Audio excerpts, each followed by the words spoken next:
When Jesus had finished these things, he left to Galilee and went into the region of Judea to the other side of the Jordan.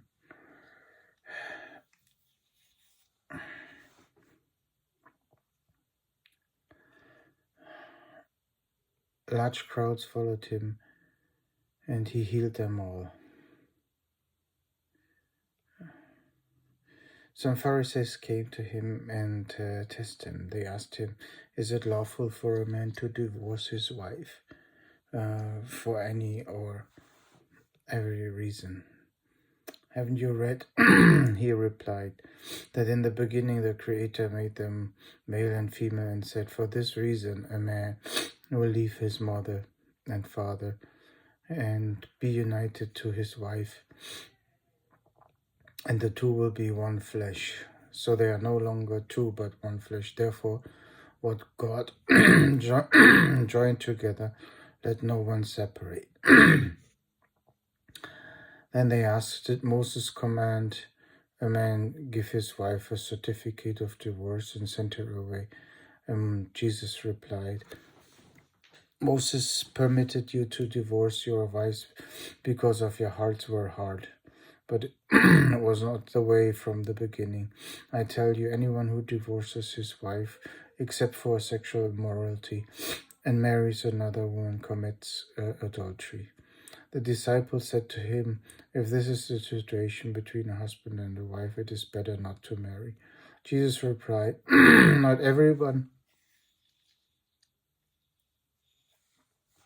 Jesus replied, "Not everyone can accept this word, but only those who it has been given. For there are eunuchs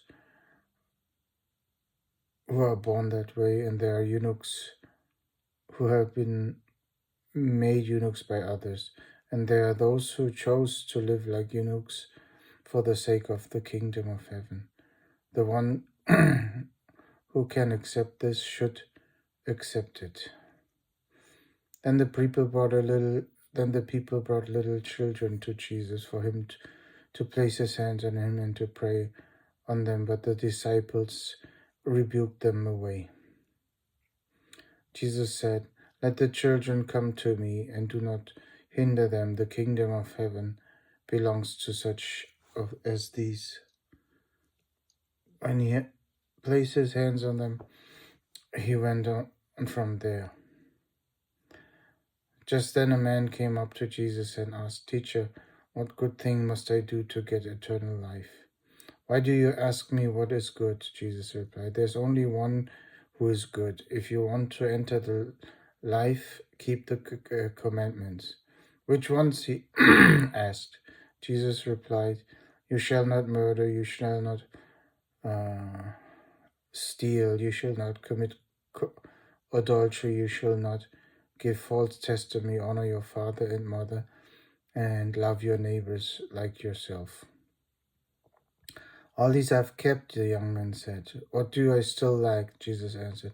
"If you want to be perfect, go sell your possessions and give it to the poor, and you will have treasure in heaven, and then follow me." When the young man heard, he went sad because he had great wealth. Then Jesus said to his disciples, "Truly I tell you, it is hard for someone who is rich to enter the kingdom of heaven."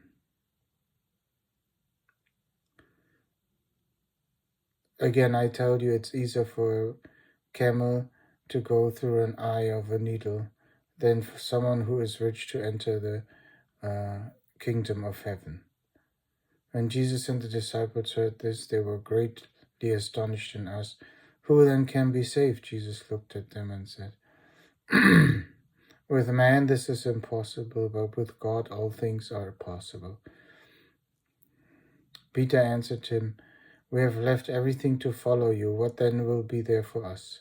Jesus said to them, "Truly I tell you, at the renewal of all things, when the Son of Man sits on this glorious throne, you who have followed me will also sit on 12 thrones, judging the 12 tribes of Israel. And everyone who has left their houses or brothers or sisters or father or mother or wife or children or fields for my sake will receive 100 times as much and will inherit eternal life. But many who are first will be last, and many who are last will be first.